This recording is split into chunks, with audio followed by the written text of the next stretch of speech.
नमस्कार दर्शक बंधु शुभ सकाळ। आज हूँ एप्रिल मास 4 तारिख शनिवार। आसतु नजर पकाइबा आज दिन जाकर 20टी गुरुत्वपूर्ण खबर उपरे। ता पूर्व जदि आपण आम चैनल रे नुआ अछंती एबे ही चैनल टी को सब्सक्राइब करी पाखर थिबा बेल आइकन टी को ऑन कर दियंतु एवं वीडियो टी को लाइक करबा को बिल्कुल भी भूलंतु नाही। तेबे आ डेरी न करी चलंतु जीवा खबर आडकू। आजिर प्रथम खबर 8 तारिख जाए वर्षा नहीं पाणीपाग विभाग येलो वार्निंग जारी।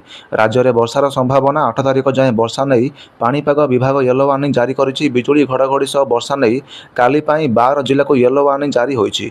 मयूरभंज, केन्दुझर, कलाहांडी, गंजाम, गजपति, रायगड़ा, कोरापुट, मालकानगिरी, कंधमाल, नुआपड़ा और नवरंगपुर, बलांगीर को येलो वार्निंग जारी करिछि आंचलिक पाणीपाग विभाग केन्द्र। परवर्ती खबर जीमेल आनिछि बढ़िया खबर। एबे बदलाई पारिबे निजर आईडी नाम। जीमेल यूजर्स माने पुराना जीमेल एड्रेस परिवर्तन करें। यार अर्थ होउछि जदि आपण 2004 रे लॉन्च हेबा परठारु आपणक पुराना जीमेल एड्रेस व्यवहार करूछन्ते तेबे आपण एबे ताको परिवर्तन करें एवं निजर ईमेल एड्रेस क्रिएट करें। अर्थात आपण @gmail.com पूर्व एक यूजर्स नेम बाछि पारिबे। यह सही यूजर्स मानक पई बेस्ट होई पारिबो जे माने सेमानक पुराना जीमेल एड्रेस परिवर्तन करबा को चाहुछन्ती।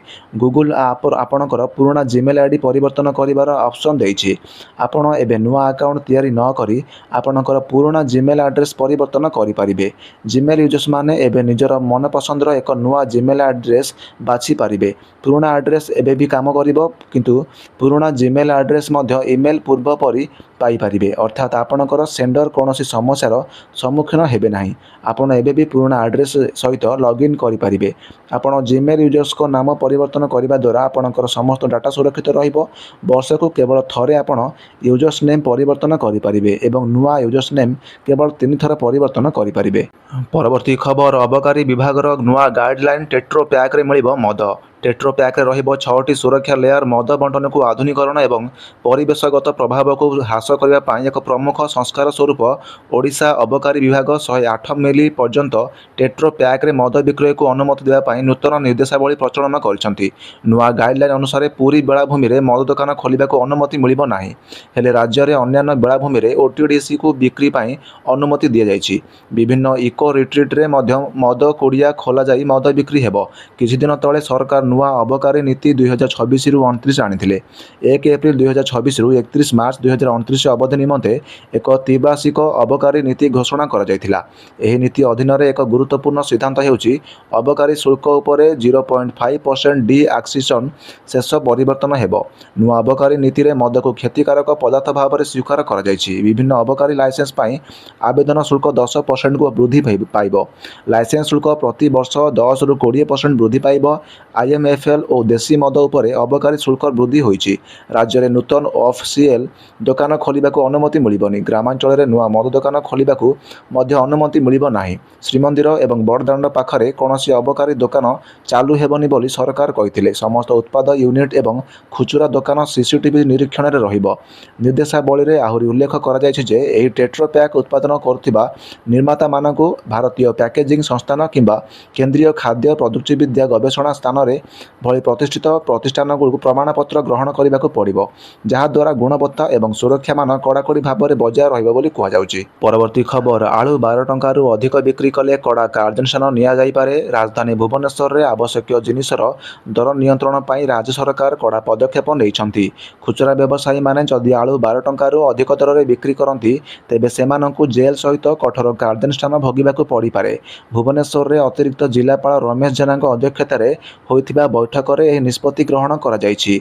बैठक रे खोर्धा जिलार जोगाण अधिकारी ज्ञानेन्द्र मिश्र, बीएमसी अधिकारी माने एवं विभिन्न व्यवसायी उपस्थित थिले। बैठक रे स्पष्ट भावे कहा जायछि जे आलू दर 12 टंका रु अधिक नुहे, पियाज दर 20 टंका रु अधिक नुहे। यार परे जोगाण विभाग पक्षरु तुरंत चढ़ाऊ आरंभ कर जायछि। यूनिट 1 एवं यूनिट 4 मार्केट रे एसईएसओ नेतृत्व में जांच हो जाइथिला। खाली आलू किंबा पियाज नुहे अन्यान्य दैनिक प्रयोजनिक सामग्री चाउल डाली तेलर दर मध्य जांच होइछि। सहित बड़ गोदाम रे रहिथिबा स्टॉक मध्य परीक्षा करा जाइछि। सरकारंकर एही बड़ पदक्षेप दर वृद्धि को नियंत्रण करी उपभोक्ता को राहत देबा पय निया जाइथिबा बोली कहा जाउछि। परवर्ती खबर ग्रीष्म छुट्टी हेबा पर्यंत सकाळुआ रहिबो स्कूल। मार्च आरंभ रु अनेक राज्य रे ग्रीष्म प्रवाहर प्रभाव अनुभूत होई सारिछि। दिनर तापमात्रा उल्लेखनीय भाव ଉପରେ ବୃଦ୍ଧି ପାଉଛି। ଭାରତୀୟ ପାଣିପାଗ ବିଭାଗ IMDର ତୀବ୍ର ଗ୍ରୀଷ୍ମ ପ୍ରବାହ ପରିସ୍ଥିତିର ପୂର୍ବାନୁମାନ ଅନୁଯାୟୀ ଓଡ଼ିଶା ସରକାର ରାଜ୍ୟର ସମସ୍ତ କଲେଜ ଏବଂ ବିଶ୍ୱବିଦ୍ୟାଳୟ ପାଇଁ ଗ୍ରୀଷ୍ମ ପ୍ରବାହ ପରିଚାଳନା ପାଇଁ ଏକ ମାନକ କାର୍ଯ୍ୟପ୍ରଣାଳୀ ବା SOP ଜାରି କରିଛନ୍ତି। ଏହି ଭିତରେ ସକାଳୁଆ ସ୍କୁଲ ପାଇଁ ଗଣଶିକ୍ଷା ବିଭାଗ ନିର୍ଦ୍ଦେଶ ଦେଇଛନ୍ତି। ଗ୍ରୀଷ୍ମ ଛୁଟି ହେବା ପର୍ଯ୍ୟନ୍ତ ସକାଳୁଆ ସ୍କୁଲ ହେବ। ଦିନ 6ଟାରୁ 10:30 ଯାଏଁ କ୍ଲାସ୍ ହେବ ବୋଲି ନିର୍ଦ୍ଦେଶ ଦେଇଛନ୍ତି ଗଣଶିକ୍ଷା ବିଭାଗ। ପରବର୍ତ୍ତୀ ଖବର, ଚୋରକୁ ଧରିବାକୁ ଯାଇ ଛାତରୁ ପଡ଼ି ଚାଲିଗଲା ଜୀବନ, ଘରେ ପଶିଥିଲା ଚୋର। ପରିବାର ଲୋକ ଚିତ୍କାର କରିବା ପରେ ଦାଦା ପୁତୁରା ଚୋରକୁ ଧରିବା ପାଇଁ ଆରମ୍ଭ କରିଥିଲେ ପ୍ରୟାସ। ହେଲେ ଚୋରକୁ ଧରିବା ଆଗରୁ ଛାତରୁ ପଡ଼ି ଚାଲିଗଲା ପୁତୁରାଙ୍କର ଜୀବନ। ରାଜଧାନୀ ଭୁବନେଶ୍ୱର ଶହୀଦନଗରରେ ଘଟିଛି ଏକ ଅଭାବନୀୟ ଘଟଣା। ପରିବାରରେ ଖେଳିଯାଇଛି ଶୋକର ଛାୟା। ପୋଲିସ ଘଟଣାସ୍ଥଳରେ ପହଞ୍ଚି ତଦନ୍ତ ଆରମ୍ଭ କରିଛି। ମିଳିଥିବା ଖବର ଅନୁସାରେ ଶହୀଦନଗର ଅଞ୍ଚଳରେ ଘରେ ଚୋର ପଶିଥିଲା। ଚୋରକୁ ଧରିବା ପାଇଁ ପରିବାର ଲୋକେ ପ୍ରୟାସ କରିଥିଲେ, ହେଲେ ଚୋର ମୋବାଇଲ ଧରି ଫେରାର ମାରିଥିଲା। ଦାଦା ପୁତୁରା ଚୋରକୁ ଧରିବା ପାଇଁ ଛାତ ଉପରୁ ଦୌଡ଼ିଥିଲେ। ଚୋର ମୋବାଇଲ ଧରି ସ୍କାଇଲାଇଟ୍ ଭାଙ୍ଗି ଛୁ ହୋଇଯାଇଥିଲା। ମାତ୍ର ଛାତରୁ ଖସି ପଡ଼ି ପୁତୁରାଙ୍କର ଜୀବନ ଚାଲିଯାଇଛି। ଖବର ପାଇ ଶହୀଦନଗର ଥାନା ପୋଲିସ ଘଟଣାସ୍ଥଳରେ ପହଞ୍ଚି ତଦନ୍ତ ଆରମ୍ଭ କରିଛି। ପରିବାରରେ ଶୋକର ଛାୟା ଖେଳିଯାଇଥିବା ବେଳେ ଚୋରକୁ ଧରି କଠୋର ଦଣ୍ଡ ଦେବାକୁ ଦାବି କରିଛନ୍ତି ମୃତକଙ୍କର ପରିବାର। ପରବର୍ତ୍ତୀ ଖବର, ଟ୍ରମ୍ପଙ୍କର ମିଛର ପର୍ଦ୍ଦାଫାଶ କଲା ଆମେରିକୀୟ ରିପୋର୍ଟ, ଖୋଲିଗଲା ସବୁ ପୋଲ୍। ପଶ୍ଚିମ ଏସିଆରେ ଚାଲିଥିବା ଉତ୍ତେଜନା ମଧ୍ୟରେ ଏକ ପ୍ରମୁଖ ଗୁଇନ୍ଦା ରିପୋର୍ଟ ଆମେରିକା ଏବଂ ଇସ୍ରାଏଲର ଦାବି ଉପରେ ପ୍ରଶ୍ନ ଉଠାଇଛି।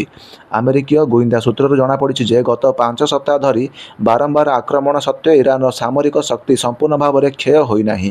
ଇରାନର ପ୍ରାୟ ଅଧା କ୍ଷେପଣାସ୍ତ୍ର ଉତ୍କ୍ଷେପଣ କ୍ଷମତା ଏବଂ ହଜାର ହଜାର ଡ୍ରୋନ୍ ଏବେ ବି ସକ୍ରିୟ ଅଛନ୍ତି, ଯାହା ସମଗ୍ର ଅଞ୍ଚଳ ପାଇଁ ଏକ ଗୁରୁତ୍ୱପୂର୍ଣ୍ଣ ବିପଦ ସୃଷ୍ଟି କରୁଛି। ଏହି ରିପୋର୍ଟରେ ଆମେରିକୀୟ ପ୍ରଶାସନ ବକ୍ତବ୍ୟ ଏବଂ ଭୂମିରେ ବାସ୍ତବତା ଏବଂ ଗୁରୁତ୍ୱପୂର୍ଣ୍ଣ ପାର୍ଥକ୍ୟ ମଧ୍ୟ ଦର୍ଶାଇଛି। ସୂତ୍ର ଅନୁଯାୟୀ ଇରାନର ପ୍ରାୟ ଅଧା କ୍ଷେପଣାସ୍ତ୍ର ଲଞ୍ଚର ଏବେ ବି ଅକ୍ଷତ ଅଛି, ଯାହା ସହିତ ଏହାର ପ୍ରାୟ 50% ଡ୍ରୋନ୍ ଏବେ ବି ସେବାରେ ଅଛନ୍ତି। ଯଦିଓ ଆମେରିକା ଏବଂ ଇସ୍ରାଏଲ ଆକ୍ରମଣ ଇରାନର ସାମରିକ ଚୁକ୍ତିକୁ କିଛିଟା ଦୁର୍ବଳିତ କରିଛି, ଅନେକ କ୍ଷେପଣାସ୍ତ୍ର ଲଞ୍ଚର ଏବଂ ଉପକୂଳୀୟ କ୍ରୁଜ୍ କ୍ଷେପଣାସ୍ତ୍ର ଅକ୍ଷତ ରହିଛି। ଏହି କ୍ଷେପଣାସ୍ତ୍ରଗୁଡ଼ିକ ଏକ ଗୁରୁତ୍ୱପୂର୍ଣ୍ଣ ବିପଦ ସୃଷ୍ଟି କରିପାରେ ବୋଲି କୁହାଯାଉଛି। ବିଶେଷ କରି ହର୍ମୁଜ ପ୍ରଣାଳୀରେ ଥିବା ଜାହାଜ ପାଇଁ। ଆମେରିକା ଏ ପର୍ଯ୍ୟନ୍ତ 12,300ରୁ ଅଧିକ ଲକ୍ଷ୍ୟସ୍ଥଳ ଉପରେ ଆକ୍ରମଣ କରି ଅନେକ ପ୍ରମୁଖ ଇରାନୀ ନେତାଙ୍କୁ ହତ୍ୟା କରିଥିବା ଦାବି କରିଛି। ପେଣ୍ଟାଗନ ଅନୁଯାୟୀ ଇରାନର କ୍ଷେପଣାସ୍ତ୍ର ଏବଂ ଡ୍ରୋନ୍ ଆକ୍ରମଣ ପାଇଁ 90% ହ୍ରାସ ପାଇଛି। ଆମେରିକା ରାଷ୍ଟ୍ରପତି ଡୋନାଲ୍ଡ ଟ୍ରମ୍ପ ସମ୍ପ୍ରତି କହିଛନ୍ତି ଯେ ଇରାନର କ୍ଷେପଣାସ୍ତ୍ର ଏବଂ ଡ୍ରୋନ୍ ଉତ୍କ୍ଷେପଣତା କ୍ଷମତା ଯଥେଷ୍ଟ ହ୍ରାସ ପାଇଛି ଏବଂ ଏହାର ଅସ୍ତ୍ରଶସ୍ତ୍ର କାରଖାନା ଏବଂ ଲଞ୍ଚରଗୁଡ଼ିକୁ ସମ୍ପୂର୍ଣ୍ଣ ଧ୍ୱଂସ କରାଯାଇଛି। ତଥାପି ଗୁପ୍ତଚର ରିପୋର୍ଟର ଏହି ଦାବିକୁ ସମ୍ପୂର୍ଣ୍ଣ ସମର୍ଥନ କରିନାହାନ୍ତି। ସୂତ୍ର ଅନୁଯାୟୀ ଇରାନର ଅନେକ କ୍ଷେପଣାସ୍ତ୍ର, ଲଞ୍ଚର ଏବଂ ଡ୍ରୋନ୍ ଏବେ ବି ସକ୍ରିୟ ରହିଛନ୍ତି। ପରବର୍ତ୍ତୀ ଖବର, ଥାର୍ ଗାଡ଼ି ଧକ୍କାରେ 2 ବର୍ଷର ଶିଶୁ କନ୍ୟା ମୃତ, 5 ଗୁରୁତର। ଥାର୍ ଗାଡ଼ି ଧକ୍କାରେ 2 ବର୍ଷର ଶିଶୁ କନ୍ୟାର ମୃତ୍ୟୁ ହୋଇଛି ଏବଂ 5 ଜଣ ଗୁରୁତର ଆହତ ହୋଇଛନ୍ତି। NH-16 ଖଣ୍ଟାପଡ଼ା ବଜାର ନିକଟରେ ମର୍ମନ୍ତୁଦ ଦୁର୍ଘଟଣା ଘଟିଛି। ଅଟୋରେ ଯିବାବେଳେ ପଛପଟୁ ଧକ୍କା ଦେଇଛି ଥାର୍। ଫାଇନାନ୍ସ କମ୍ପାନୀରୁ ଋଣ ଉଠାଇ ଘରକୁ ଫେରିବା ବେଳେ ଦୁର୍ଘଟଣା ଘଟିଛି। ଶିଶୁ କନ୍ୟା ସମେତ ସମସ୍ତ ଗୁରୁତର 5 ଜଣଙ୍କୁ ଜିଲ୍ଲା ମୁଖ୍ୟ ହସ୍ପିଟାଲରେ ଭର୍ତ୍ତି କରାଯାଇଛି। ପରବର୍ତ୍ତୀ ଖବର, ପୁଣି ଟ୍ରମ୍ପ ଦେଲେ ବଡ଼ ଝଟକା, ଏହି ଜିନିଷ ଉପରେ ଲଗାଇଲେ 100% ଶୁଳ୍କ।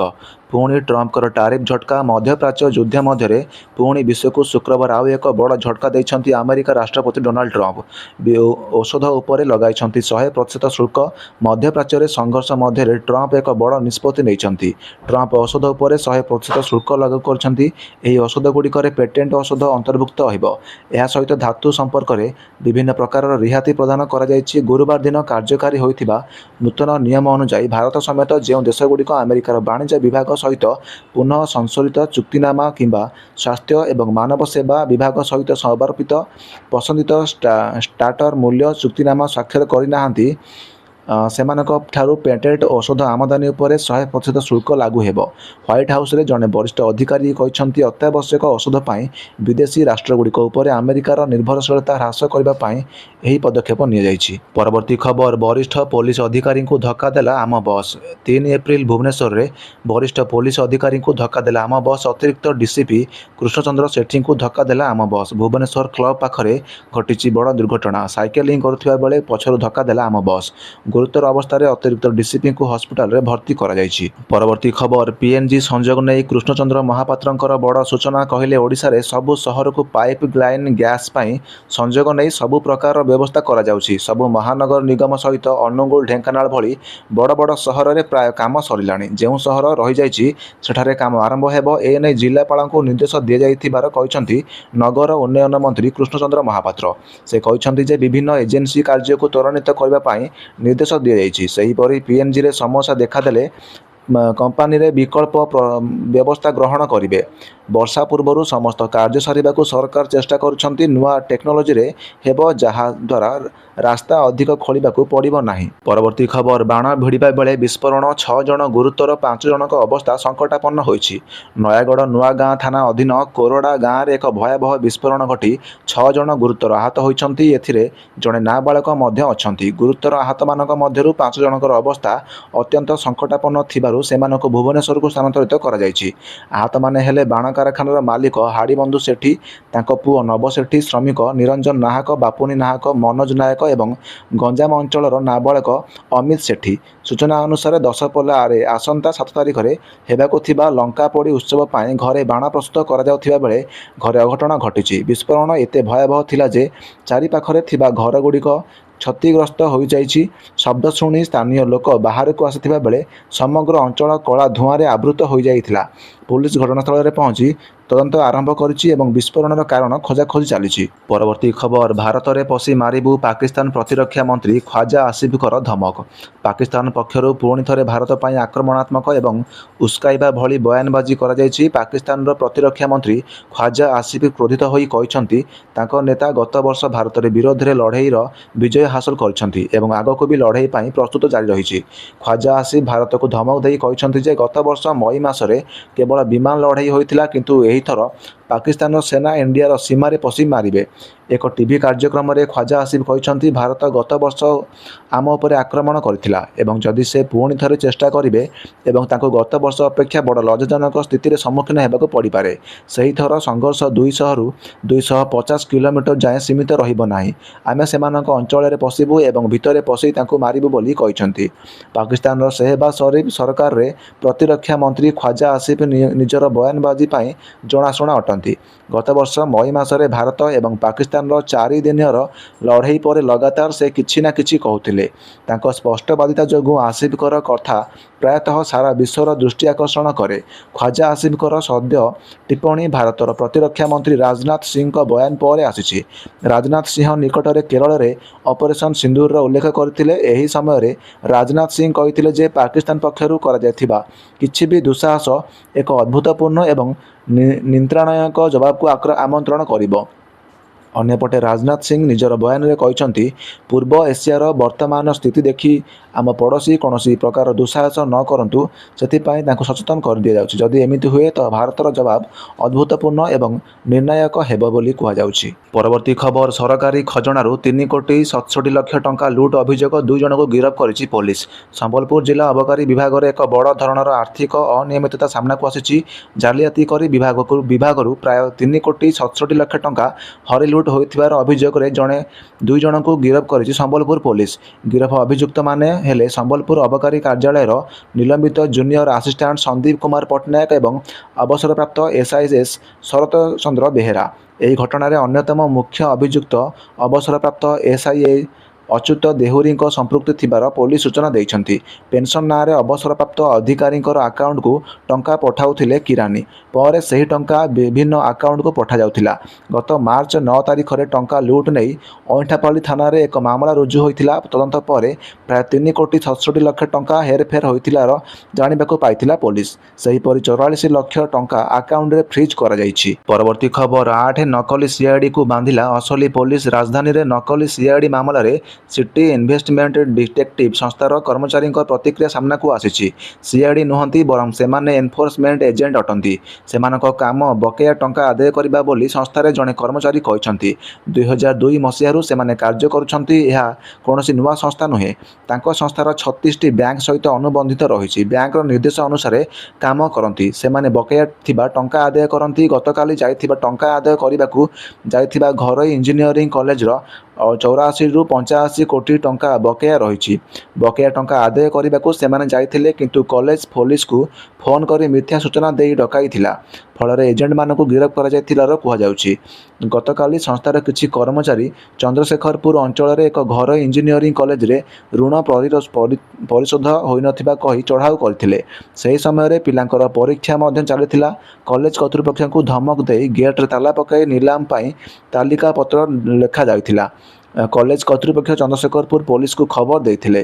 ପୋଲିସ କଲେଜରେ ପହଞ୍ଚି 8 ଜଣଙ୍କୁ ଗିରଫ କରିଥିଲା।